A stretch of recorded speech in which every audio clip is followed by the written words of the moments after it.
प्रिय छात्रों एवं दोस्तों, आप सभी का बहुत बहुत स्वागत है अपने YouTube channel BK super fast class पर। मैं आज आप लोगों के लिए लेकर आया हूं 10वीं वर्ग के गोधूली भाग 2 काव्य खंड, जिसमें मैं आज आप लोगों को रसखान के बारे में परिचित कराते हैं। और इससे पहले भी हम आपको इसके बारे में परिचित करा दिए थे, लेकिन इसमें मैं आज आपको ऐसे बात बताना की कोशिश करूंगा कि आप जब एग्जाम में जाएंगे तो प्रश्न कैसे लिखे पूछे जाएंगे, उन प्रश्नों का जवाब आप कैसे देंगे, इन सारी महत्वपूर्ण बातों की जानकारी आपको दी जाएगी। थोड़ा सा इसके बारे में जान लेते हैं, रसखान के बारे में। उसके बाद हम लोग क्वेश्चन आंसर की ओर हम आएंगे। पहला बारे में देखते हैं कि रसखान। रसखान का मतलब जो कि हम पहले ही आपको बता चुके हैं कि रसखान मतलब ये रसों के भरा हुआ, रसों से भरा हुआ ही क्या कहलाया, रसखान इनका नाम लगा। जैसे कि एकदम थर बेतर हो चुका है किस चीज से। और देखिए थोड़ा यहाँ पर कहता है कि इनका जो जन्म है 1548 में दिल्ली के पठान राजवंश में हुआ था। आपसे एग्जाम में प्रश्न पूछे जाएंगे कि रसखान जी का जो जन्म है वो कहाँ हुआ था, तो आप कहेंगे कि दिल्ली के पठान राजवंश में इनका जन्म हुआ था। ये आपका ऑब्जेक्टिव हो गया। अगला कहता है इनके जो मृत्यु के बारे में पूछा जाएगा, तो आप कहेंगे कि इनका जो मृत्यु है वो 1628 ईस्वी में इनका मृत्यु हो जाता है। ये क्या लिख दिए, मृत्यु के बारे में। और जब इसके बारे में जन्म के बारे में पूछा जाएगा तो आप लिखेंगे कि 1548 में इनका जन्म हो गया। इस तरह के प्रश्न आपसे ऑब्जेक्टिव पूछने की संभावना है।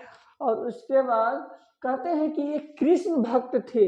इसका मतलब क्या था, ये दिल्ली में रहकर राजवंश में, किनके राजवंश में रहा करते थे, ये जो है दिल्ली में पठान राजवंश में रहा करते थे। ये जहांगीर के समय में रचना करते थे। मतलब जहांगीर के शासन काल में इनकी जो लोक कथाएं जो थी अधिक प्रचलित थी, चरण सीमा पे था। और ये लोगों को संदेश दिया करते थे। किस तरह से, ये कहते थे ये कृष्ण भक्त थे। मतलब ये भगवान श्री कृष्ण के उन सारी प्रतिमाओं के बारे में सोचते थे, किसी को कहना चाहते थे। ये अपने भाव से कहते थे कि जिस तरह मैं कृष्ण को मानता हूँ, इसी तरह से वो लोग भी माने जो कृष्ण को बहुत प्रेम देते हैं, स्नेह देते हैं, प्यार देते हैं।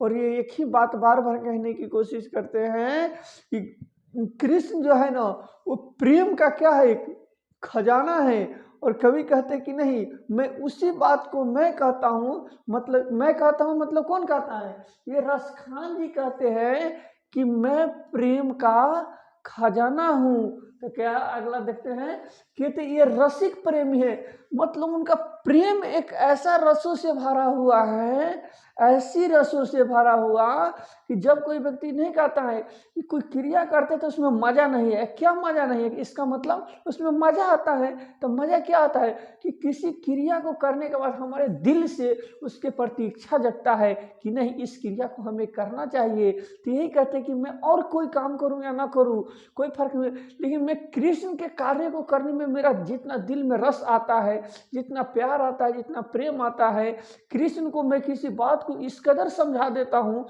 कि लगता है कि इससे अधिक मैं और किसी चीज का बयान नहीं कर सकता हूँ इस जग में। ठीक है, ये कृष्ण रसिक प्रेमी थे। आपसे पूछा जाएगा कि कैसे कवि थे, तो ये रसिक प्रेमी थे। और ये जो है विट्ठलनाथ से शिक्षा लिए थे। आपसे पूछा जाएगा कि रसखान को शिक्षा किनसे मिला था, तो आप कहेंगे कि विट्ठलनाथ से मिला था।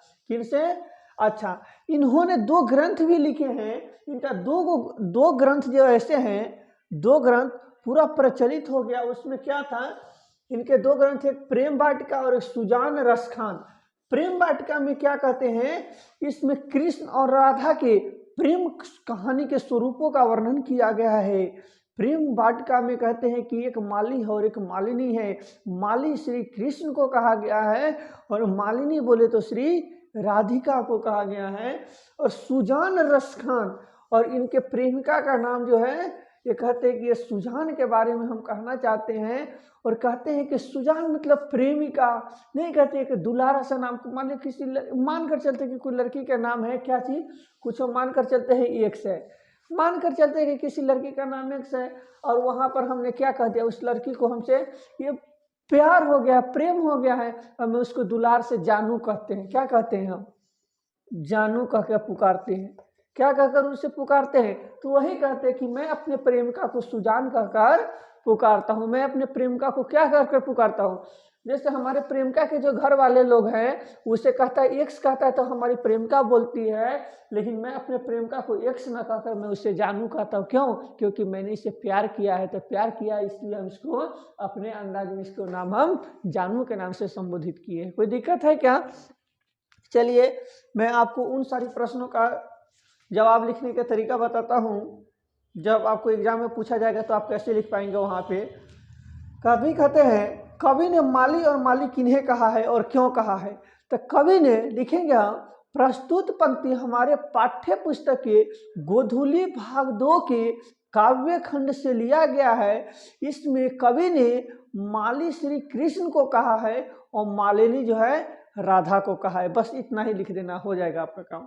ये आपको हमेशा 2 नंबर के लिए इनफ है। कोई दिक्कत है क्या? पहला प्रश्न हमने कर दिया। चलिए दूसरा की ओर हम आते हैं। दूसरा कहते हैं, द्वितीय दोहे का काव्य सौंदर्य स्पष्ट करे। द्वितीय दोहा में क्या कवि कहते हैं, थोड़ा देखते हैं। द्वितीय दोहा कहता है, या लोकटी अरु कमर या पर जा राज तिहुपुर की तीजो डारो। कहता है कि ये जो सारा जग में जितना सुख आनंद है, कहते हैं रसखान जी कि इस जग में जितना हमको सुख में आनंद में जीवन है, अगर श्री कृष्ण और राधा के जहाँ प्रेम प्रसंग हुआ करता था, यदि वह जग मुझे मिल जाएगा तो मैं अपने 60 सिद्धियों को त्याग दूंगा। उससे अधिक मुझे प्रेम करने की जगह लगता है कि श्री कृष्ण और राधा को पा लिया तो मैं अपने जीवन को कृतार्थ प्राप्त कर लिया, धन्य हो गया मेरा जीवन। इस कदर धन्य हो गया है कि लगता है कि इससे अधिक सुख शांति मुझे इस जग में और कहीं नहीं मिलने वाला है। प्रश्न संख्या 3 कहता है, कृष्ण ने चोर क्यों कहा? कृष्ण को चोर क्यों कहा गया? कवि का क्या अभिप्राय है, स्पष्ट कीजिए। तो चोर का मतलब होता है जो किसी को कोई सामान चोरा लेता है, मुझे चोर कहते हैं। लेकिन नहीं, यहाँ पर उस चोर की बात नहीं कहा गया है। जैसे यहाँ पर उस चोर की बात की, जैसे आपको किसी से प्रेम हो जाता है। एग्जाम्पल ऐसा समझिए कि आपको दिमाग में वो बात सेट कर जाए। जैसे कोई लड़की से आपको प्रेम हो जाता है, तो प्रेम होने के बाद आप कहीं भी रहते हैं, अपने घर में भी रहते हैं या कहीं भी रहते हैं, बात किसी और से करते रहते हैं, लेकिन आपका दिमाग उसके ऊपर चल जाता है। क्यों? क्योंकि आपको वहाँ पर प्रेम हो गया। प्रेम मतलब आपको चित्त को वो हर के ले गई है। इसीलिए कृष्ण को चित्त चोर कहा गया। क्यों? क्योंकि कृष्ण को जो लड़की उसे देख लेते थे, उनको लगता था कि वाह, यही हमारे लिए क्या है, प्रेम है। उसको लगता था कि कृष्ण कितना मतलब मस्त है। उसको स्वरूप को वो बार बार क्या करते थे, याद करते थे और कहते थे कि वाह, ऐसा ही प्रेम होना चाहिए। और उसको देखने के बाद लगता था कि कृष्ण से अधिक प्यारा इस जग में कोई नहीं है। इन रंगों को ना देखो, इन गुणों को देखो ना। इन रंगों को ना देखो, इन गुणों को देखो ना। इन गुणों में जो समझ गए उनको रंगों की क्या आवश्यकता, उन्हें रंगों की क्या आवश्यकता है। कहता है, सभ्य में कवि की कैसी आकांक्षा प्रकट होती है।